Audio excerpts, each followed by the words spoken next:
वर्तमान मुखिया जो विकास किए हैं उससे बेहतरीन विकास आप किए थे या क्या?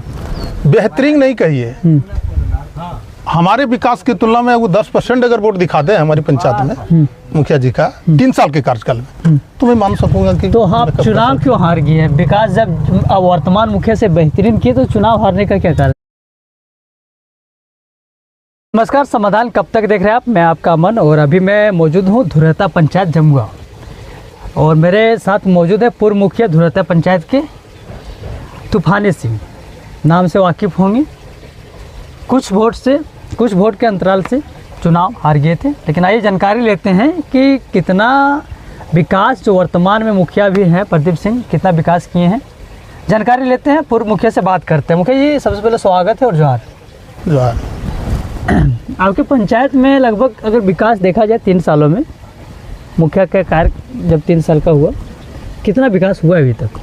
देखिए, वैसे तो हमारे पंचायत में 15 वार्ड है और मैं 15 वार्ड को नेतृत्व करते हुए अभी तक वर्तमान 3 साल को कार्यकाल का देख रहा हूँ, तो हमें ऐसा प्रतीत हो रहा है 1-2 वार्ड छोड़ करके कहीं विकास का किरण हमें देखने को नहीं मिलता है। क्योंकि 3 साल के दरमियान हमारे मुखिया जी अभी तक जो भी वार्ड हमारे क्षेत्र का है, इक्का दुक्का कार्य छोड़ के दूसरा कोई कार्य नहीं हुआ है। और मैं डंके के चोट पर कह सकता हूँ, जहाँ पे आप हमसे बात कर रहे हैं, यहाँ से करीब 200 फीट की 300 फीट की दूरी में एक तालाब है।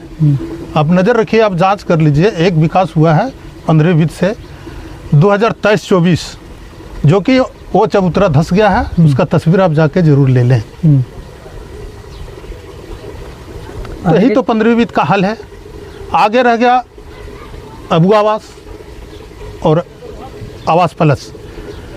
मैं डंके के चोट पर मैं चैलेंज करके कहता हूँ, जो मैंने आवास प्लस में स्कोरिंग किया था, शेड्यूल बनाया था, वो ऑन पॉन लेन देन के चक्कर में उस शेड्यूल को तोड़ा जा रहा है।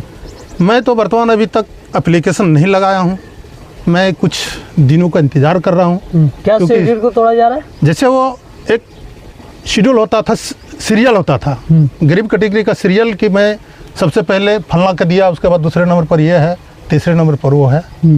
होता है ना गांव में, जैसे दिखा जाता है घर का स्थिति पोजीशन, वो हिसाब से हमने आवास प्लस का सीरियल बनाया था। वो सीरियल को ध्वस्त करते हुए मैं तो अप्रत्यक्ष रूप से बता रहा हूँ, जो हमें पता चला है कि पैसा के लेन देन में उस सीरियल को तोड़ा जा रहा है। कौन कर रहा है? ये तो साफ है। या सीरियल को तोड़ने में जब मैं करीब लगभग 6.5 साल का कार्यकाल को पूरा किया, 7 साल, तो हमको अनुभव है, बिना मुखिया के दबाव के बिना वो सीरियल तोड़ा नहीं जा सकता है। चूँकि सचिव मुखिया के अंडर का चीज़ है, वो किसी भी स्थिति में वो कुछ भी दिखा करके सीरियल को नीचे ऊपर किया जा सकता है। वो भी मैं मान लेता, लेकिन वो ग्राम सभा कर सीरियल को तोड़ा जाए।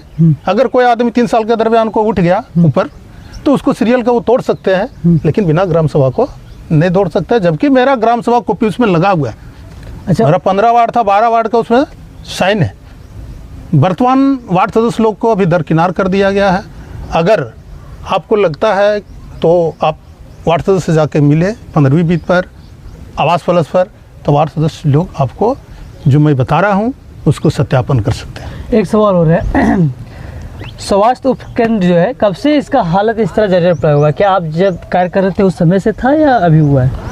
देखिए, स्वास्थ्य उपकेंद्र का जहाँ तक सवाल है और पंचायत भवन के जहाँ तक सवाल है, मैं स्पष्ट कहता हूँ, मैं जब कार्यरत थे तो स्वास्थ्य उपकेंद्र चालू रहता था। क्यों?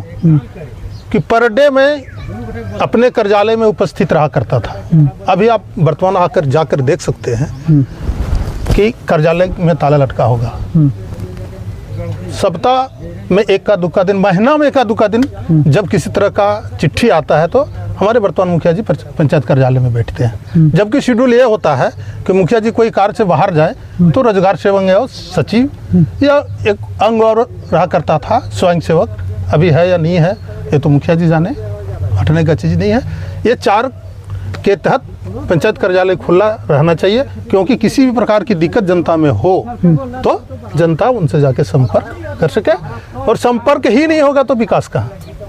संपर्क ही नहीं होगा तो विकास जनता के साथ संपर्क ही नहीं तो विकास की बात किस नजरिया, किस दृष्टिकोण से किया जा सकता मतलब आपके कहने में विकास अच्छा हुआ था, अब अच्छा विकास किए थे। है? देखिए, अपना बड़प्पन करना तो हाँ अच्छी बात नहीं है, जी, लेकिन जनता से पूछिए और हमारा बोर्ड को देखिए। यहाँ तक दिवस हुआ है, ये 3 साल के कार्यकाल में हमारा जो विकास जो 15वीं वित्त के था उसमें बोर्ड तोड़ दिया गया है। मैं इस पर दावे के साथ कर सकता हूँ। और अगर कार्य के विकास वर्तमान मुखिया जो विकास किए हैं उससे बेहतरीन विकास आप किए थे या क्या? बेहतरीन नहीं कहिए, हमारे विकास की तुलना में वो 10% अगर वोट दिखाते हैं हमारी पंचायत में मुखिया जी का 3 साल के कार्यकाल में, तो मैं मान सकूंगा कि तो आप चुनाव क्यों हार गए हैं? विकास जब अब वर्तमान मुखिया से बेहतरीन किए तो चुनाव हारने का क्या कारण था? चुनाव हारने का तुम्हें पहला कारण बताया, बूथ नंबर 8 जिसमें पोलिंग केवल 279 हुआ था और 370 गिनती किया गया। मैंने वहाँ पे चैलेंज किया, चुनाव का गिनती को रोका गया पुनः 3 बूथ के लिए, और वहीं से जो गड़बड़ हुई चैलेंज में, वहाँ से एसडीओ साहब या से जो भी होगा, जो हमारे पदाधिकारी थे, मैं डीसी साहब से भी मिला था, तो डीसी साहब बोल दिए कि आप भाई बिना एसडीओ जो आपका चुनाव आयोग जो चुनाव थी होते हैं सीओ साहब, जब तक इस पर एक्शन नहीं लेंगे या तो उनसे कोई लिखित चाहे एसडीओ साहब से नहीं हो तब तक मैं कोई कार्रवाई नहीं कर सकता। उस पर भी मैंने कोशिश किया, कोशिश करने के बावजूद यह अर्थ निकला कि नहीं तो आपको एक जो आपका बूथ पर चुनाव एजेंट था उसमें वो देता है फॉर्म C अभी बोला जाता है, वो लिखित प्रिजाइडिंग अफसर देता है, वैसा एक कॉपी हमें ला के दे दीजिए तो आपके चैलेंज को स्वीकार किया जाएगा, अन्यथा विद्या और सी और एसडीओ के ठीक है मैं कार्रवाई नहीं कर सकता हूँ। और वहीं से मेरा मनोबल टूटा। मैंने 3 बूथ का गिनती मेरा एजेंट लोग रहे, जब मैंने देखा कि इस तरह का है 279 को 300 350 गिना जा रहा है, तो किसी भी परिस्थिति में चुनाव को मैं नहीं जीत सकूँगा। अरे यस, मेरे पास सर्टिफिकेट है, 2 बार का सर्टिफिकेट है, अभी मैं वर्तमान बता सकता हूँ, कभी आप आइए मैं सर्टिफिकेट निकाल कर दूंगा। एक हमारे कैंडिडेट रहा करते थे रामजी यादव, पहला सर्टिफिकेट में उनको दिया गया मात्र 12 वोट, दोबारा जब मैंने सर्टिफिकेट के निकाले तो उसको दे दिया 179 वोट।